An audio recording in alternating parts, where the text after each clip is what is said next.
আমার এত স্বর্ণমুদ্রা হয়েছে যে এখন আর রাখার জায়গা নেই, তাই আমি এসব স্বর্ণমুদ্রা এই বনের গরিব পাখিদের দান করব। তাহলে এই বনে আর কেউ অভাবে থাকবে না। দাঁড়াও টোনা, আসল জিনিস তো রেখে যাচ্ছ, কাজ করবে কি দিয়ে? কি আবার রেখে যাচ্ছি, তাড়াহুড়োর কারণে কত কিছু যে ভুলে যাই। এই নাও তোমার কোদাল, এটা না নিয়ে গেলে মাটি খুঁড়বে কি করে? আরে তাই তো, দাও দাও। আচ্ছা টুনি, আমি এখন যাই, ঠিক আছে?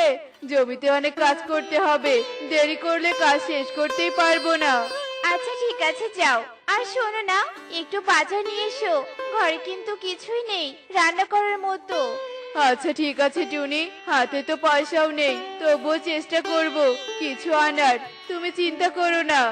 এরপর টোনা কাজ করার জন্য জমিতে চলে যায়, আর সেখানে গিয়ে দেখতে পায় যে তোতা আগে থেকেই জমিতে কাজ করছে।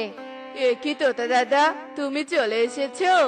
হ্যাঁ রে টোনা, বন প্রধান বলেছেন তাড়াতাড়ি জমির কাজ শেষ করতে, আর তুই এত দেরি করে এলি যে? আজ একটু দেরি হয়ে গেল তোতা দাদা, আর বন প্রধান আমাদের তাড়া দিয়ে তার কাজ করিয়ে নেয়, আর পারিশ্রমিক দেওয়ার সময় যত বাহানা। এভাবে কি কাজ করতে ইচ্ছে করে বলো? কি আর করবে বল, আমরা গরিব, অন্যের জমিতে কাজ করি, তাই জমির মালিক যাই করুক না কেন আমাদের মেনে নিতে হবে। এখন তাড়াতাড়ি কাজে লেগে পড়, আর দেরি করিস না। টোনা আর তোতা কাজ করতে থাকে, আর এভাবেই কিছু সময় কেটে গেলে আকাশ ঘন কালো মেঘে ছেয়ে যায়, আর বৃষ্টি শুরু হয়ে যায়। এ কি, বৃষ্টি শুরু হলো যে? এই তো আকাশটা ভালো দেখে বাড়ি থেকে বের হলাম। বর্ষাকালে কি আর আবহাওয়ার কোনো গ্যারান্টি দেওয়া যায়? এই তো না, আবহাওয়া তো আরো খারাপ হচ্ছে, আমি এভাবে আর কাজ করতে পারবো না, আমি বাড়ি গেলাম রে। এ কথা বলে তোতা বাড়ি চলে যায়, আর টোনা বৃষ্টিতে দাঁড়িয়ে ভিজতে থাকে আর ভাবতে থাকে যে তোতা দাদা তো বাড়িতে চলে গেল, কিন্তু আমি বাড়িতে গেলে যে হবে না, হাতে একটা টাকাও নেই, তার উপর বাজার করে নিয়ে যেতে হবে, আর এই বৃষ্টিতে কাজও করা যাবে না, আমি বরং কোথাও আশ্রয় নেই। এ কথা বলে টোনা এদিক ওদিক তাকালে দূরেই একটা গুহা দেখতে পায়, আর সে দেরি না করে সেখানে চলে যায়। বৃষ্টি না থামা পর্যন্ত এখানেই থাকা ভালো হবে। এ কি, আকাশ যে খারাপ, না জানি টোনা কি করছে, কোথায় আশ্রয় নিল কিনা। আমার তো খুব চিন্তা হচ্ছে, অভাব যে আমাদের কতভাবে কষ্ট দেয়। হে সৃষ্টিকর্তা, আমাদের দিকে একটু মুখ তুলে তাকাও না। হে কি, তুমি আমার গুহায় কি করছো? আর তোমাকে তো দেখে মনে হচ্ছে তুমি খুব কষ্টে আছো। আসলে বাহিরে অনেক বৃষ্টি তো, তাই বাধ্য হয়ে এখানে আশ্রয় নিয়েছি। আমার বড় অভাব, তাই কাজ করে টাকা নিয়ে ফিরতে হবে, না হলে কখনই বাড়ি ফিরে যেতাম। আমি সব জানি, আর জেনে শুনেই তোমাকে জিজ্ঞেস করলাম। তুমি সত্যি বলেছো। এসো টোনা, তুমি আমার সাথে এসো। এ কথা বলে নাগিন টোনাকে তার স্বর্ণমুদ্রার কাছে নিয়ে যায়, আর টোনা একসাথে এত স্বর্ণমুদ্রা দেখে অবাক হয়ে যায়। আমি কি ঠিক দেখছি? আমি এত স্বর্ণমুদ্রা কখনো দেখিনি। তুমি আমাকে নিয়ে এলে কেন এখানে?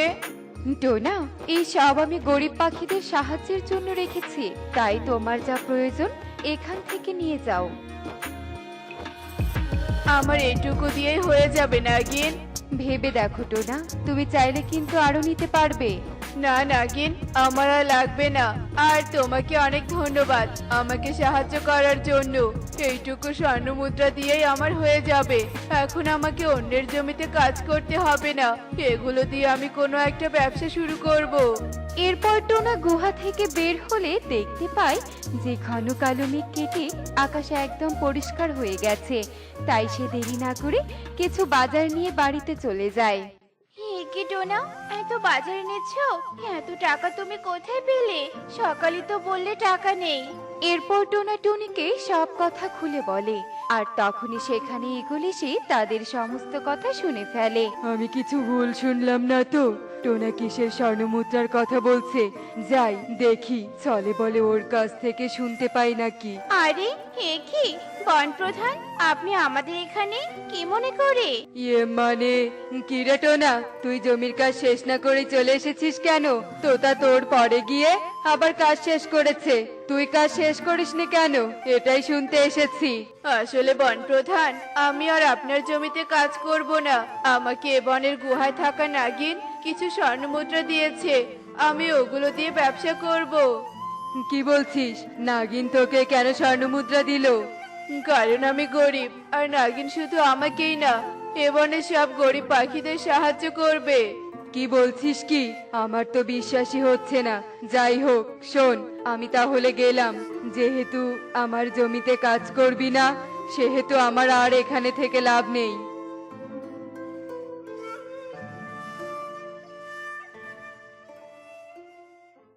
খরগোশ, এই খরগোশ, বাড়িতে আছিস কি? থাকলে একটু বাহিরে আয় তো। জি বলুন বন প্রধান, আমাকে ডাকছেন কেন? শোন, তোকে আমার সাথে যেতে হবে, আর যদি যাস তাহলে তুই অনেক ধনী হয়ে যাবি। কিন্তু কোথায় যাব? আর আমি তো কিছুই বুঝতে পারছি না বন প্রধান। আগে তো চল আমার সাথে, যেতে যেতে তোকে সব কথা খুলে বলবো। এ কথা শুনে খরগোশ ঈগলের সাথে যেতে রাজি হয়ে যায়, আর পথে ঈগল খরগোশকে সব কথা বলতে বলতে গুহার কাছে চলে যায়। বন প্রধান, আপনি সত্যি বলছেন তো? আর আপনি একা না এসে আমাকেও নিয়ে এলেন কেন? শোন, আমরা তো এই সব স্বর্ণ চুরি করতে এসেছি, যেন এই সব সম্পদ আর কেউ না পায়। আর এতে নাগিন যদি আমাকে একা পেয়ে কোনো ক্ষতি করত, তাই আমি তোকে সাথে নিয়ে এসেছি। এতে করে আমারও একটু সাহস হবে, বুঝলি? এখন চল। দেখ দেখ, কত স্বর্ণ মুদ্রা, এগুলো সব আমার। হা, হা, হা, হা, হা। এখন আর বনের কেউ এগুলো পাবে না, আর আমার মতো ধনী হতেও পারবে না। আর দেখ, সোনার ছাতা, ওটা তো আমি নিব। ঠিক আছে বন প্রধান, এখন তাড়াতাড়ি চলুন, এগুলো নিয়ে চলে যাই। এরপর তারা সেই সোনার ছাতা আর সাথে করে সোনার মুদ্রা নিয়ে সেখান থেকে পালিয়ে গেলে কিছুক্ষণ পর সেখানে নাগিন চলে আসে। আর নাগিন স্বর্ণ মুদ্রার পরিমাণ কম দেখে সব বুঝে যায়। এখানে স্বর্ণ মুদ্রাগুলো এত কম কেন? আর সোনার ছাতাটা গেল কোথায়? নিশ্চয়ই কেউ চুরি করেছে। দেখি তো এসব কার কুকীর্তি।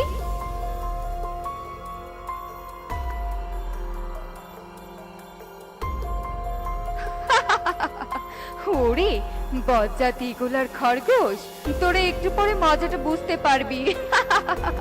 ভাগ্যিস ছাতাটা রেখেছিলাম। এই সোনার ছাতা, তুই এখন থেকে এই সব স্বর্ণ মুদ্রাগুলো দেখে রাখবি। কেউ যদি চুরি করে তাহলে তাকে এমন মার মারবি যেন চুরি করাই ভুলে যায়। আচ্ছা ঠিক আছে নাগিন, তুমি একদম চিন্তা করো না। তোরা তো লোভে যে চুরি করার আগে একবারও ভাবলি না। এই, কে কে কথা বললো? এই খরগোশ, তুই আমাকে লোভী বললি? তোর এত সাহস? আমি কিছু বলিনি তো বন প্রধান। আমি কথা বলছি।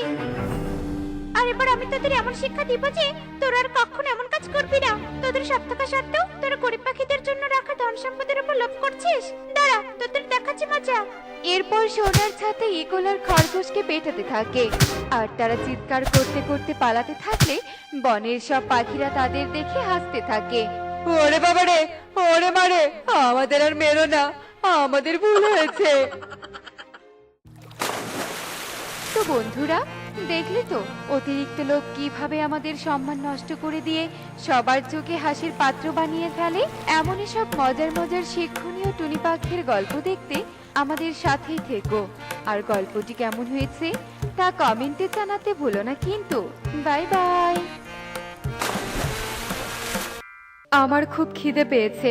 এই, তোরা কে কোথায় আছিস? লালপরি নীলপরি, আমাকে খাবার খেতে দে। পরিমাতা, আমরা আপনার জন্য এক্ষুনি খাবার নিয়ে আসছি। এরপর লালপরি আর নীলপরি পরিমাতার জন্য খাবার নিয়ে আসে, কিন্তু পরিমাতা খাবারে কোনো স্বাদ না পেয়ে খুব রেগে যায় আর বলে, এসব কি খাবার এনেছিস আমার সামনে? এই খাবারে তো কোনো স্বাদ পাচ্ছি না। তোরা এক্ষুনি আমার জন্য ভালো কিছু রান্না করে নিয়ে আয়। আচ্ছা ঠিক আছে পরিমাতা, আমি আপনার জন্য আবার খাবার বানিয়ে আনছি। এই কথা বলে লালপরি আর নীলপরি সেখান থেকে চলে যায়, আর পরিমাতার জন্য আবারও রান্না করতে থাকে। আর অন্যদিকে পরিমাতা তার ঘরে গিয়ে ঘুমিয়ে পড়ে। আরে আরে, এত সুন্দর বেগুনের বিরিয়ানি আমি স্বপ্নে দেখলাম। যে করেই হোক আমাকে ওরকম স্বাদের বিরিয়ানি খেতেই হবে। এরপর পরিমাতা লালপরি আর নীলপরীকে ডাকে আর তার স্বপ্নের কথা বলে।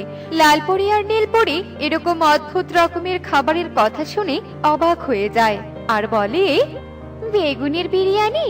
পরিমাতা, এরকম খাবারের নাম তো আমি এর আগে কখনো শুনিনি। তোকে ওইসব খাবারের কথা শুনতে হবে না, আমি শুধু ওই সুস্বাদু খাবারটি চাই।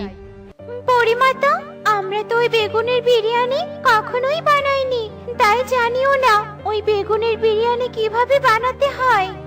এ কথা শুনে পরিমাতা অনেক রেগে যায় আর লালপরি আর নীলপরীকে বলে, তোরা যদি আমাকে ওই বেগুনের বিরিয়ানি না বানিয়ে খাওয়াতে পারিস তাহলে আমি তোদেরকে শাস্তি দিব, আর তোরা যদি সেই স্বাদের বিরিয়ানি বানাতে পারিস তাহলে আমি তোদেরকে একটি রূপার বেগুন দিব।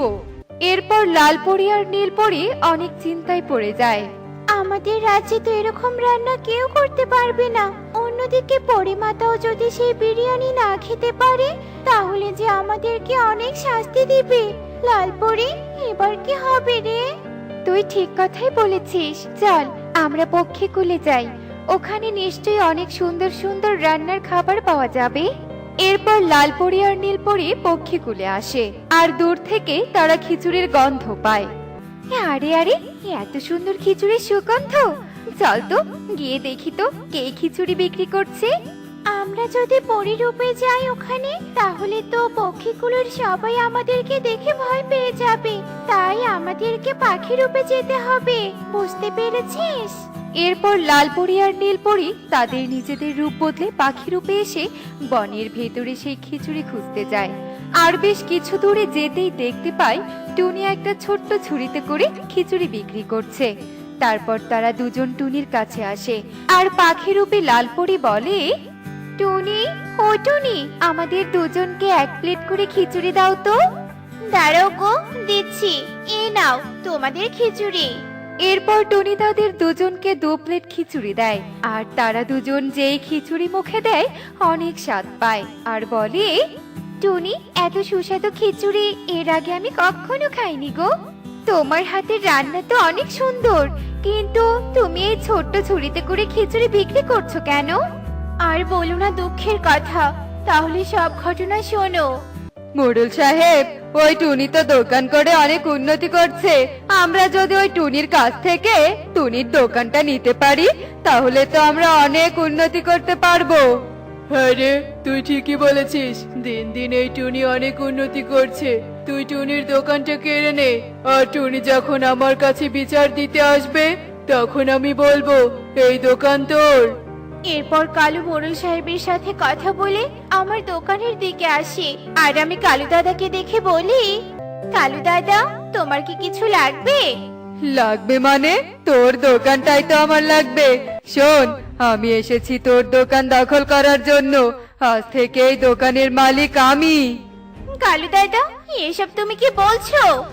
আমি তোকে ঠিকই বলছি, এই দোকান আমার, তুই আমার দোকান থেকে বেরিয়ে যা, আর কখনো যেন এই দোকানের সামনে আমি তোকে না দেখি।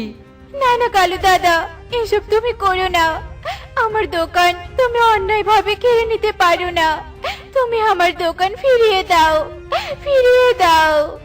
বেরিয়ে যা বলছি এই দোকান থেকে, তুই এক্ষুনি বেরিয়ে যা। কালু দাদা, তুমি আমাকে অসহায় ভেবে আমার দোকানটা কেড়ে নিলে, আমি মোড়ল সাহেবের কাছে বিচার দিব। এরপর কালু আমাকে দোকান থেকে বের করে দেয় আর আমি কোনো কিছু না ভেবে সোজা মোড়ল সাহেবের কাছে যাই বিচার দিতে, কিন্তু মোড়ল সাহেবও কোনো বিচার না করে আমাকে তাড়িয়ে দেয়। হে সৃষ্টিকর্তা, আমার দোকানটা এভাবে কেড়ে নিল, এখন আমি কি করব? নতুন করে দোকান বানানোর মতো তো আমার কাছে কোনো টাকা নেই। আরে না না, আমি এত ভেঙে পড়ছি কেন? আমার বাড়ির উঠোনে তো কিছু সবজি গাছ লাগিয়েছিলাম, সেই সবজিগুলো তো অনেক বড় হয়েছে। আমি বরং এক কাজ করি, আমাকে তো সংসার চালাতে হবে, তাই আমি সবজি খিচুড়ি বানিয়ে ঝুড়িতে করে বনে বনে সেই খিচুড়ি বিক্রি করব। শুনলে তো পাখিরা, আর তারপর থেকে আমি এভাবে ছোট্ট ঝুড়িতে করে খিচুড়ি বিক্রি করছি। আরে আরে, তোমরা পাখি নাও? তোমরা তাহলে পড়ি, কিন্তু তোমরা এই বনে কি করছো? আসলে টুনি, আমাদের রাজ্যের পরিমাতা স্বপ্নে বেগুনের বিরিয়ানি দেখেছে, তাই সেই আমাদের বলেছে আমরা যদি ওই সুস্বাদু বিরিয়ানি নিয়ে না যেতে পারি তাহলে আমাদের পরিমাতা আমাদেরকে শাস্তি দিবে, আর যদি বেগুনের বিরিয়ানি রান্না করতে পারি তাহলে পরিমাতা আমাদের দুজনকে পুরস্কার হিসেবে রূপার বেগুন দিবে। তাই আমরা আর কোনো উপায় না পেয়ে পক্ষীকুলে এসেছি আর তোমার হাতের এই সুস্বাদু খিচুড়ি খেলাম। টুনি, তুমি কি পারবে সেই বেগুনের বিরিয়ানি রান্না করতে? যদি পারো তাহলে আমাদের সাথে পরিরাজ্যে চলো। তোমার হাতের রান্না তো অনেক সুস্বাদু, আমাদের বিশ্বাস তুমি নিশ্চয়ই পারবে বেগুনের বিরিয়ানি রান্না করতে। আচ্ছা ঠিক আছে পরীরা, চলো, আমারও বিশ্বাস আমি পারবো। লালপরি, তোদের সাথে এটা কে? পরিমাতা, এই টুনি পক্ষীকুলে থাকে আর ওর হাতের রান্না অনেক সুস্বাদু, তাই ওকে সাথে নিয়ে এলাম। ও আচ্ছা, এই ব্যাপার। ও কি পারবে বেগুনের বিরিয়ানি রান্না করতে? আমার বিশ্বাস টুনি পারবে বেগুনের বিরিয়ানি রান্না করতে। এরপর টুনি বেগুনের বিরিয়ানি রান্না করার জন্য রান্নার ঘরে যায় আর পরিমাতার জন্য সুস্বাদু বিরিয়ানি রান্না করে পরিমাতাকে খেতে দেয়।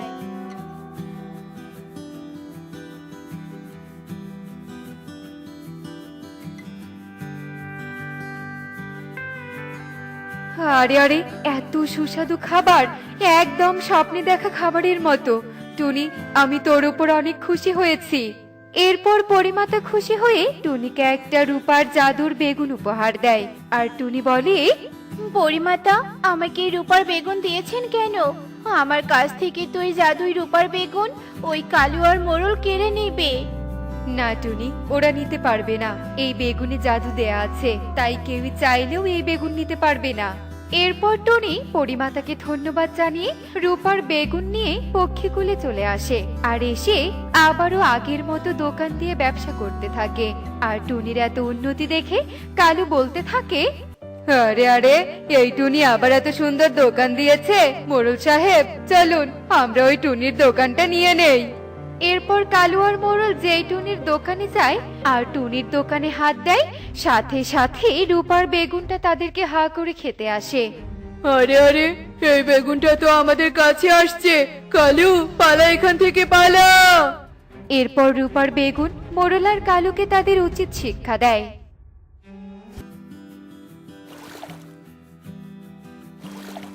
এমনই সব মজার মজার শিক্ষণীয় টুনি পাখির গল্প দেখতে আমাদের সাথেই থেকো। আর গল্পটি কেমন হয়েছে তা কমেন্টে জানাতে ভুলো না কিন্তু। Bye bye.